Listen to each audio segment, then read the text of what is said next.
کەسێک بقەرێن بچیک و مام ناوەند قەردارên حکوومەتێنە حکوومەت سەدەی 20 یا قەرێنوان خۆش دەبیتن ji vê biryarê zêdetirî 8000 kes sotmend dibin heta sê heyva vî xelkê qerdarê hikûmetê qerên biçîk û mam navend derfet heye biçin qerê xwe bidin bû nimûne eger kesek 3 milyon dînaran qerdar bîtin hikûmet dê 600,000 dînaran lê xwe bîtin ev jî biryareke baş e bu wan kesên qerdarên hikûmetê û divê demê da biçin qerê xwe bidin. Zêdetir bizanîn ka prosa çawa ye û kengî dest pê dike û bi giştî çend kes sotmend dibin evên ku qer wergirtîn bû çêkirina projeyan encamdana projeyan projeyên wan serneketî aya çi asankariyên dir dê bi wan hêne kirin ji hêjayê şwan Xalit Mihemed Emîn rêveberê qerên biçîkê nivîsîngeha Hewlêrê dipirsim. Hêjayê şwan tu gelek bi xêratiya Kurdistan 24 biryara encûmenê Wezîran ya dihî mumkin e zêdetirî 8000 قەردارên mamnawend û yên biçîkên hikûmetê dilxۆş biket. Eger zêdetir zanyariyan bide me prosa çi rengî ye? زۆر سپاس بۆم دەرفەتە خاتون. سەبارەت بە داشکاندنی سەدا 20 قەرزی بچووک و هەروەها ئەو قەرزانێکە لە ئەستۆی هاوڵاتیاندایە وەکو بە ڕێبەراتی قەرز بچووک ئەمە لە ڕابردوو هەرسەین بە پارەدارکردنی ئەو پرۆژانەی یاخود ئەو گەنجانەی ئەو لاوانەیە کە دانویست پرۆژەیەک دابین بکەن بۆ خۆیان ئەمە هەرساین بە پارەدارکردنیان بە بڕی 15 میلیۆن دینار لە ئێستاشدا لەبەر ئەوەی باردۆخی دارایی زۆر خراپە ینی هەرسا باردۆخی داراییەکەمان زۆر خراپە هەرساین بە پارەدار هەرساین بە داشکاندنی دا سەدا 20 لە قەرزی ئەو قەرزەی کە کەڵەکە بووە لە سەریە و بە بڕیاری بە کۆبنەوەی ئەنجومەنی وەزیران ڕۆژی چوارشەممە بڕیاری لەسەردا وەکو قەرزەکانی ئاو کارەبا و هاتووسۆ هاوشێوەی ئەوان بڕیاری لەسەردرا و بە سەدا 20 و خەڵکانێکی زۆر تاکید سودمەند دەبن لەم بڕیارە. یعنی ئەو لێ خۆشببوونەی کە دەکرێت ینی جگەلەوە کە خەڵک پارەی کاشی لە حکوومەت وەرگرتووە ینی قەری ئاو و کارەبا و هەروەها هاتوچۆشە؟ لە ڕابردوو ئەو بڕیارە دەرچوو بە ڕێژەی سەدا 20 لە بۆ ئاو کارەبا و هاتوچوو وەکو وەزارەتی کاروباری کۆمەڵاتی ئێمە سودمەند نەبووین لەم بڕیارە ئەم بڕیارە ئێمەی نەگرتووە لە ڕێی جەنای وەزیری کاروباری کۆمەڵاتی کوێستاخان داوای یادداشتێکی کرد کە بخرێتە بەرنامەی کۆبنەوەی ئەنجومەنی وەزیران بۆ ئەوەی ئێمە هاوشێوەی قەرزەکانی تر بتوانین سوود بە خەڵک بگەین و سەدا 20 لێخۆشبوونیان لە بۆ بکرێتن خۆشبەختانە ڕۆژی چارشەممە لە کۆبنەوەی ئەنجومەنی وەزیران بڕیاردرا بە داشکانی سەدا 20 کۆی گشتی ئەو پارەی لەلای ئەستوانێ و بیگەڕێنە بۆ بە ڕێبەرەتیەکەمان. کاکشوان ئەم لێخۆشبوونە ینی لە چ بڕێک دەست پێ دەکات هەتا چ بڕێک؟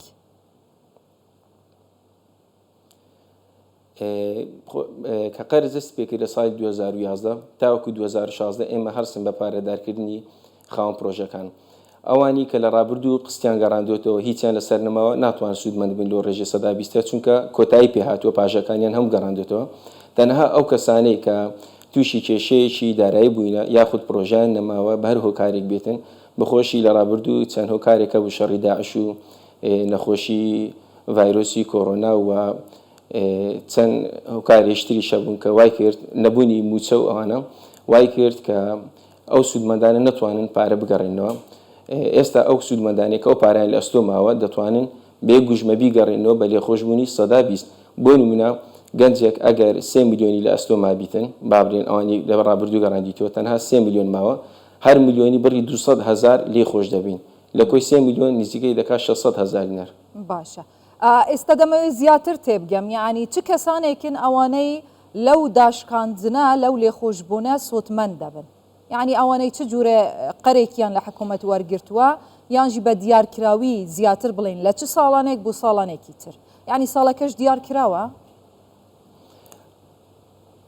هەموو ئەو کەسانی کە قەرز بچووکیان وەگرتی لە وەزارەتی کاروباری کۆمەڵاتی دەتوانن سوودمەند بن وەکو وەزارەتی کاروباری کۆمەڵاتی چونکە ئەو بڕیارە دوا بڕیار بوو کە بە سەدا 20 داشکانی دۆکرا لەبەرەوەی قەرزەکانی تێر قەرزی ئاو کارەبا و هاتچۆ قەرزی کوشتکار و پیشەسازی ئەوە لە 27 سێ ساڵ 2024 بە بڕیاری ئەنجومەنی وەزیران سەدا 20 بۆ دەرچوو لەبەر ئەوەی وەزارەتی کاروباری کۆمەڵاتی سوودمەند نەبوو لەو بڕیارە یاخود ناوی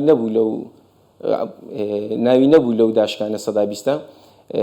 لەسەر ڕاستپاتی زەناوی وەزیری کاروباری کۆمەڵاتی و کرا بەرنامە لە وەزارەت لە کرا بەرنامە لە ئەنجومەنی وەزیران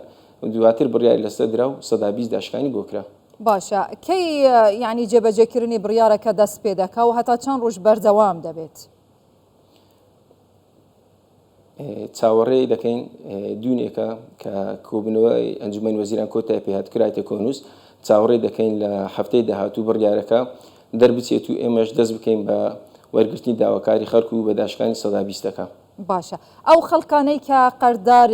قەرداری حکوومەتن قەرزی بچووک و مام ناوەندیان لەسرە ئایا دەبی هەموو پارەکان پێکەوە بدەن یانیش ئەویش بە قستە هەتا داشکاندنیان بۆ بکرێت؟ نانە ئەوان بێ گوژمەیە یەک لە مەرجەکان ئەوەیە بە 120 داشکانی لۆ دەکرێت بێ گوژمە پارەکەی بگەڕێنیتەوە و ماوەکەشی بۆ ماوەی 90 ڕۆژە لە بۆ 3 مانگە 3 مانگی فعلی دەوام. بەڵێ چەند کەس لەم بڕیارە سوودمەند دەبن کاک شوان؟ لە ڕابردوو کە داشکان کرا چەند جارێک داشکان کرا نزیکەی 3 جار داشکانی 115مان کرد گەنجێکی زۆر هاوڵاتیەکی زۆر سوودمەند بوو لەو داشکاندنا. خۆشبەختانە ئەم ساڵیش کە ئەو بڕیارە دەرچوو بە داشکانی 120 تەسەور دەکەم ینی ڕێژەیەکی زۆر خەڵک بێتن پارەکەی بگەڕێنیتەوە ئەو قستانی کە لە ئەستۆی ماوە. کاک شوان ئایا ئێوە هیچ پلانێکتان هەیە قەرزی زیاتر بدەن بە گەنجان؟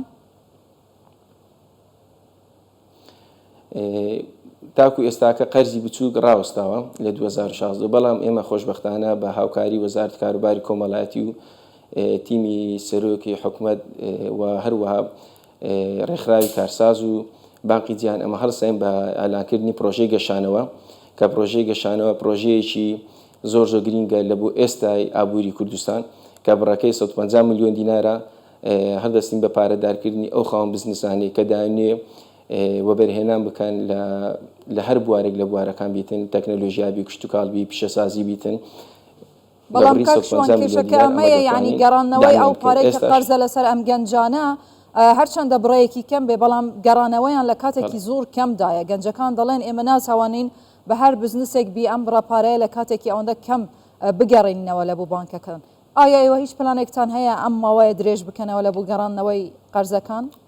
بە کورتی؟ تاوەکو ئێستاکە هەر ئەو 90 ڕۆژیە دانراوە بەس لە ڕابردووش هەمان بوو بە هەمان شێوە 115 لە بۆ 90 ڕۆژی بوو دواتر داواماک لە ڕێی جەناوی وەزیر کاروباری کۆمەڵایەتی ماوەکە درێژ کراوە 3 مانگی کرد تەمدیدیان کردو بەس تاوەکو ئێستا هیچ بڕیارێک نییە زیاد بکرێتن و ماوەکە درێژ بکرێتەوە تەنها ئەو 3 مانگەیە کە دیاری کراوە. ڕێبەرێ قەرێن بچیک نویسینگە هەولێرە سپاس.